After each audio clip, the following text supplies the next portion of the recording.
इस पूरी ऑर्गेनाइजेशन को चलाने के लिए आप नीचे डिस्क्रिप्शन से हमारे ऐप को डाउनलोड कर सकते हैं, जिससे कि लॉ स्टूडेंट्स को, लॉयर्स को और आम आदमी जो लॉ जानना चाहता है वो पेड क्लासेस का लाभ ले सकता है।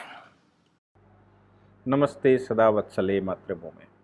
विषय बड़ा गंभीर है और मुझे लगता है कि अब इस सिचुएशन पर उद्धव ठाकरे सरकार पहुंच चुकी है कि वो अपने निज स्वार्थ या अपने अहंकार में जिस तरह से वो कार्रवाई कर रहे हैं और कानून का इस्तेमाल कर रहे हैं, एग्जीक्यूटिव मशीनरी का इस्तेमाल कर रहे हैं, विधानसभा के स्पीकर का इस्तेमाल कर रहे हैं, वो भारत के लोकतांत्रिक इतिहास में बहुत कम हुआ है। हालांकि कांग्रेस का ये पुराना इतिहास रहा है कि कांग्रेस उत्तर प्रदेश का एक बार मामला आया था, जुडिशरी वर्सेस विधानसभा खूब चला और बाद में उसको सॉल्व किया गया था। विधानसभा के स्पीकर ने जुडिशरी के 2 जजेस के अरेस्ट का वारंट निकाल दिया, 2 जजेस ने विधानसभा के किसी ऑर्डर को अपने यहाँ तलब कर लिया और ये सब चलता रहा। तो कांग्रेस सरकारों के टाइम पर ये अच्छा खासा चलता रहा है, पर आज के लोकतांत्रिक समय पर जब आधुनिक भारत चल रहा हो और भारत में बहुत सारी गतिविधियां, बहुत सारे प्रयास चल रहे हों और हम डेमोक्रेसी की तरफ मोर डेमोक्रेटिक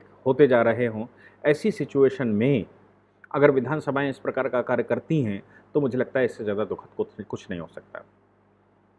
अर्णब गोस्वामी मुझे लगता है कि महाराष्ट्र सरकार के लिए एक देवदूत की तरह बनकर आए हैं या काला रूप बनकर आए हैं, और वो काला रूप इस प्रकार आ चुका है कि महाराष्ट्र सरकार अपने पापों को छुपाने के लिए फंसती ही जा रही है। वो कानून की प्रक्रिया का ऐसा मिसयूज कर रहे हैं कि वो कानून के दायरे में ही फंसते जा रहे हैं। आपको याद होगा कि अर्णब गोस्वामी की गिरफ्तारी तो अभी हुई, लेकिन अर्णब गोस्वामी के खिलाफ जब उन्होंने पालघर का केस उठाया, जब उन्होंने उद्धव ठाकरे पर सुशांत सिंह राजपूत केस की बात की, जब उन्होंने सोनिया गांधी की बात की और तमाम तरह के केसेस की बात की रिपब्लिक भारत पर, तो उद्धव सरकार उनसे नाराज हो गई और असेंबली ने जो लेजिस्लेटिव असेंबली है, लेजिस्लेटिव असेंबली ने उनको नोटिस इशू कर दिया और कंटेम्प्ट ऑफ और प्रिविलेज भंग, ऐसा उन्होंने कंगना रनावत के साथ भी किया। प्रिविलेज भंग का एक उनको नोटिस किया था। जब असेंबली ने उनको नोटिस कर दिया, आज उसकी सुनवाई पूरी हुई और कोर्ट ने जिस प्रकार ऑर्डर किया वो देखने योग्य है। उद्धव सरकार उससे लग रहा है कि बिल्कुल फंस चुकी है। जैसे हम कहते हैं ना कि गए थे हरिभजन को ओटल लगे कपास। हरिभजन को मतलब गए तो ये थे कि हम कुछ रिलीफ पालेंगे और हमारे पास संविधान है या हमारे पास असेंबली है, हमारे पास पावर है और हम उससे रिलीफ पालेंगे, लेकिन वो ओटल लगे कपास बहुत बुरे फंस चुके हैं। क्या हुआ आज की प्रोसीडिंग में? ऑनरेबल सुप्रीम कोर्ट में जो इन्होंने नोटिस इशू किया था सरकार ने, असेंबली ने अर्णब गोस्वामी को, वो चैलेंज हो गया था। चैलेंज होते समय ऑनरेबल सुप्रीम कोर्ट ने स्टेट असेंबली को नोटिस किया था, और स्टेट असेंबली को नोटिस करते हुए, मतलब स्टेट असेंबली को नोटिस से मतलब है थ्रू सेक्रेटरी नोटिस किया। उस नोटिस में उन्होंने उनसे पूछा था कि कैसे ये हाउस का प्रिविलेज भंग हुआ। अगर मुख्यमंत्री के कार्य पर कोई सवाल खड़ा किया जाता है, यदि सरकार के कार्यों पर कोई सवाल खड़ा किया जाता है, एग्जीक्यूटिव मशीनरी के कार्यों पर कोई सवाल खड़ा किया जाता है, क्या एग्जीक्यूटिव मशीनरी लेजिस्लेशन है? क्या एग्जीक्यूटिव मशीनरी विधानसभा भी है? और एग्जीक्यूटिव मशीनरी या मुख्यमंत्री पर प्रश्न खड़े किए जाते हैं, तो क्या ये विधानसभा की अवमानना है? इस बात को उन्होंने स्पष्ट करने के लिए कहा था और उन्होंने कहा था कि मैं शॉकिंग हूं, और सुप्रीम कोर्ट ने कहा था मुझे शॉक लग रहा है कि जब विधानसभा के प्रति विधानसभा की कार्रवाई नहीं रोकी गई, विधानसभा का कोई काम नहीं रोका गया, विधानसभा का घेराव नहीं हुआ, तो फिर विधानसभा किस हैसियत से अर्णब गोस्वामी को इस प्रकार का नोटिस कर रही है।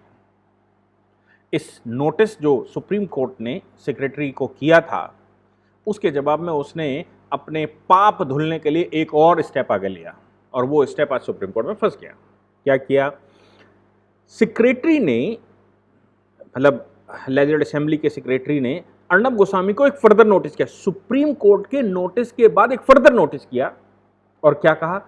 उन्होंने कहा कि ये प्रिविलेज है, ये लेजिस्लेटिव असेंबली का प्रिविलेज है, और इस प्रिविलेज में जो हमारे तुम्हारे बीच में कम्युनिकेशन हुआ वो एक कॉन्फिडेंशियल कम्युनिकेशन था जो हमने आपको नोटिस इशू किया, और इस कॉन्फिडेंशियल कम्युनिकेशन को आपने सुप्रीम कोर्ट के सामने क्यों रख दिया और किस हैसियत से रख दिया? ये प्रश्न एक सेक्रेटरी ने, यानी कि लेजिस्लेटिव असेंबली के सेक्रेटरी ने अर्णब गोस्वामी से सुप्रीम कोर्ट के नोटिस के बाद पूछ लिया।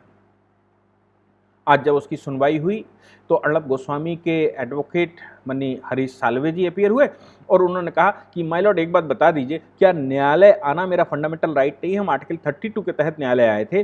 न्यायालय के सामने जो कुछ असेंबली में चल रहा था, ये असेंबली जिस प्रकार से हमारा घेराव कर रही थी, असेंबली जिस प्रकार से हमको फंसा रही थी, उसके लिए हम आपके पास आए और आपने नोटिस इश्यू किया। आपके नोटिस के जवाब में अर्णब गोस्वामी को असेंबली ने फिर से नोटिस किया और कहा कि सुप्रीम कोर्ट कैसे चलेगा और सुप्रीम कोर्ट के सामने आपने ये सब बातें कैसे कर दी। ऑनरेबल चीफ जस्टिस शॉक्ड रह गए और हरीश साल्वे जी ने उनसे रिक्वेस्ट की कि आपको सुमोटो संज्ञान लेना चाहिए कि आर्टिकल 32 के तहत अगर कोई सुप्रीम कोर्ट आता है तो उसको सुप्रीम कोर्ट को अपनी कार्रवाई पूरी न कर सके, इसके लिए पार्टी को रोका जा रहा है और पार्टी को प्रेशर में लिया जा रहा है, पार्टी को फंसाया जा रहा है। तो क्या कंटेम्प्ट ऑफ कोर्ट नहीं है? कंटेम्प्ट ऑफ कोर्ट का मतलब है कोर्ट की जो प्रोसीडिंग चल रही है उस कोर्ट की प्रोसीडिंग में बाधा पैदा करना। अब कोर्ट की प्रोसीडिंग में बाधा पैदा करना मतलब जो कोर्ट सुनवाई कर रहा है उस सुनवाई में अर्णब गोस्वामी दोबारा ना जाएं और अर्णब गोस्वामी वहां से केस विड्रॉ कर ले, इसके लिए अर्णब गोस्वामी के ऊपर प्रेशर बनाया।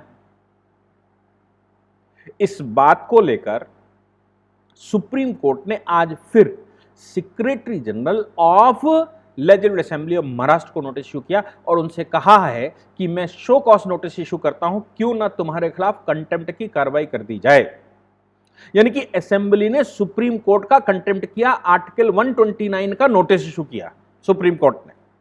और सुप्रीम कोर्ट ने कहा आर्टिकल 32 किसी भी व्यक्ति के लिए, भारत के सिटीजन के लिए एक फंडामेंटल राइट है और आर्टिकल 32 के तहत अगर किसी भी व्यक्ति को व्यक्तिगत रूप से कोई कष्ट दिया जाता है या सरकारी मशीनरी उसको कुछ गलत करती है, सरकार उसके साथ कुछ गलत करती है, एडमिनिस्ट्रेटिव फील्ड उसके साथ कुछ गलत करती है, तो फिर वो सुप्रीम कोर्ट में आ सकता है। ये उसका फंडामेंटल राइट है, उसको यहां आने से रोकना कंटेम्प्ट है। मैं आपको बता दूं कि फंडामेंटल राइट्स की जो रेमेडी हैं या जो कॉन्स्टिट्यूशनल रेमेडीज हैं, कॉन्स्टिट्यूशनल रेमेडी के लिए हम article 32 of the constitution of India के तहत सुप्रीम कोर्ट जाते हैं, आर्टिकल 226 के तहत हम हाई कोर्ट जाते हैं। हाई कोर्ट को भी कंटेम्प्ट का मामला सुनने कर आए थे क्योंकि सुप्रीम कोर्ट और हाई कोर्ट दोनों के दोनों कोर्ट ऑफ रिकॉर्ड कहलाते हैं। और कोर्ट ऑफ रिकॉर्ड का मतलब यह होता है कि वो एक स्वायत्त बॉडी है, सैलरी को छोड़कर उनके ऊपर किसी भी प्रकार का कोई दबाव नहीं डाल सकता और किसी भी व्यक्ति को वहां एक्सेस करने से रोका जाता है, उनके जजमेंट को इंप्लीमेंट करने से कोई मना कर देता है, उनके जजमेंट को मानने से मना कर देता है, उनके जजमेंट को क्रिटिसाइज करता है, एनालिसिस नहीं। एनालिसिस जैसे मैं करता हूं सुप्रीम कोर्ट हाई कोर्ट के ऑर्डर्स का, तो अगर कुछ गड़बड़ है तो मैं एनालिसिस करता हूं और बताता हूं कि इसकी रीजनिंग ये है, ऑनरेबल कोर्ट ने ये चीजें नहीं देखी। जैसे मैंने पीछे इलाहाबाद हाई कोर्ट ने किसी महिला को, जो मुस्लिम महिला थी, उसने एक हिंदू के साथ विवाह कर लिया हिंदू बनने के बाद, तो इलाहाबाद हाई कोर्ट के पास वो गई और उसने कहा कि हमें सिक्योरिटी दी जाए। इलाहाबाद हाई कोर्ट ने ये कहते हुए उसकी एप्लीकेशन को डिसमिस कर दिया कि conversion for the purpose of marriage is unconstitutional. तो मैंने उसको पूरा एनालाइज किया और कहा कि ये मुस्लिम पद्धति में आता है, ये हिंदू पद्धति में नहीं आता। सुप्रीम कोर्ट में वो पुनः चैलेंज हो गया। तो that was an analysis. Analysis को छोड़कर एनालिसिस करने वाला व्यक्ति कोई भी वही हो सकता है जिसको कानून की बारीकियां मालूम हो, अदरवाइज वो कंटेम्प्ट कर जाए, ये संभव है। तो सुप्रीम कोर्ट ने कहा कि हमारे पास एक्सेस करने से, हमारे पास आने से रोकना, हमारे पास आए व्यक्ति को इस प्रकार से हड़काना, धमकाना और इस प्रकार से नोटिस इशू करना, क्या ये कंटेम्प्ट ऑफ कोर्ट नहीं है? ये कोर्ट ऑफ रिकॉर्ड का अपमान नहीं है? क्या ये हमारी अवमानना नहीं है? आपका मामला जब हमारे पास आ गया है तो हम जब सुन रहे हैं, हम सुनवाई कर रहे हैं और उस पर एक ऑर्डर करने जा रहे हैं या उसकी सुनवाई में आपको जो भी कहना है आप हमारे न्यायालय में आकर कहिए, ना कि आप पार्टी को डायरेक्ट कॉन्टैक्ट करके उसको हड़काइए, धमकाइए। मैंने कल भी एक लेक्चर इशू किया था और उसमें कहा था कि हंसा, ये जो अर्णब गोस्वामी की गिरफ्तारी हुई है उसके पीछे हंसा ने जब हाई कोर्ट जाने के लिए हाई कोर्ट गई तो हंसा ने, आज उसकी सुनवाई भी चल रही है हंसा की, अर्नब गोस्वामी अरेस्ट और हंसा के साथ दोनों ज्वाइंट चल रहा है। मैं उस पर अलग से एक डिस्कशन करूंगा जैसे वो कोई ऑर्डर कोर्ट का आता है। लेकिन हंसा ने कहा कि रिपब्लिक टीवी के अगेंस्ट में बयान दिया जाए, इसके लिए राज्य पुलिस उनके ऊपर दबाव बना रही है और उनके अधिकारियों को जबरदस्ती डिटेन करके रखा जा रहा है और उनको परेशान किया जा रहा है कि वो अर्नब के खिलाफ ये स्टेटमेंट दे कि अर्नब गोस्वामी भी मिला हुआ है और अर्नब गोस्वामी उनको पैसे दे रहा है, अर्नब गोस्वामी उनकी गलत रिपोर्ट छाप रहा है, अर्नब गोस्वामी उनको कैरेक्टराइज कर रहा है। क्यों? क्योंकि हंसा ने जो एफआईआर लिखवाई थी उसमें रिपब्लिक भारत का नाम नहीं था, जबकि दूसरे दिन परमवीर सिंह ने प्रेस कॉन्फ्रेंस करके और अर्नब का नाम लिया था, रिपब्लिक टीवी का नाम लिया था, रिपब्लिक भारत का नाम लिया था, जिसको जब हाई कोर्ट मामला गया तो हाई कोर्ट ने भी परमवीर सिंह को हड़काते हुए कहा था कि भैया ये कौन से तरह का आप इन्वेस्टिगेशन कर रहे हैं जिसमें आप प्रेस कॉन्फ्रेंस करके, जिसका नाम एफआईआर में भी नहीं है, उसका नाम लेकर आप बता रहे हैं कि ये दोषी है टीआरपी मामले में। यानी कि मैंने कहा कि सब जगह से फंसाने की कोशिश महाराष्ट्र सरकार कर रही है, लेकिन जितना वो फंसाने की कोशिश कर रहे हैं उतना ही वो खुद फंसते जा रहे हैं। और सुप्रीम कोर्ट का लेटेस्ट ये जो नोटिस है कंटेम्प्ट ऑफ कोर्ट केस का, ये मुझे लगता है महाराष्ट्र सरकार की उल्टी गिनती की बड़ी शुरुआत शुरू हो चुका है, क्योंकि आपने अब कोर्टों को भी नहीं छोड़ा। मैं इस विषय पर जो भी सुनवाई चल रही है honourable Allahabad honourable Mumbai high court में, उसकी सुनवाई पर भी एक रिसेंटली लेक्चर बनाऊंगा जब जैसे ही उसका कोई ऑर्डर होता है। लेकिन अभी फिलहाल सुप्रीम कोर्ट का आज ही ऑर्डर आया और ये सुप्रीम कोर्ट का ऑर्डर महाराष्ट्र सरकार के लिए एक नए संकट के रूप में खड़ा हो रहा है और अर्नब गोस्वामी उनके लिए एक काल के रूप में ऐसा लगता है कि सामने आ गए हैं और अर्नब गोस्वामी के पीछे जितना वो भाग रहे हैं उतना ही खुद फंसते जा रहे हैं। ये राज्य सरकार को सोचना होगा कि उनको अपनी छवि बचानी है या नहीं बचानी है। उनको सोचना होगा कि वो कहीं ऐसे गर्त में ना चले जाए जहां से उनको जवाब देना जनता को मुश्किल हो जाए। Thank you very much. इस पूरी ऑर्गेनाइजेशन को चलाने के लिए आप नीचे डिस्क्रिप्शन से हमारे ऐप को डाउनलोड कर सकते हैं, जिससे कि लॉ स्टूडेंट्स को, लॉयर्स को और आम आदमी जो लॉ जानना चाहता है वो पेड क्लासेस का लाभ ले सकता है।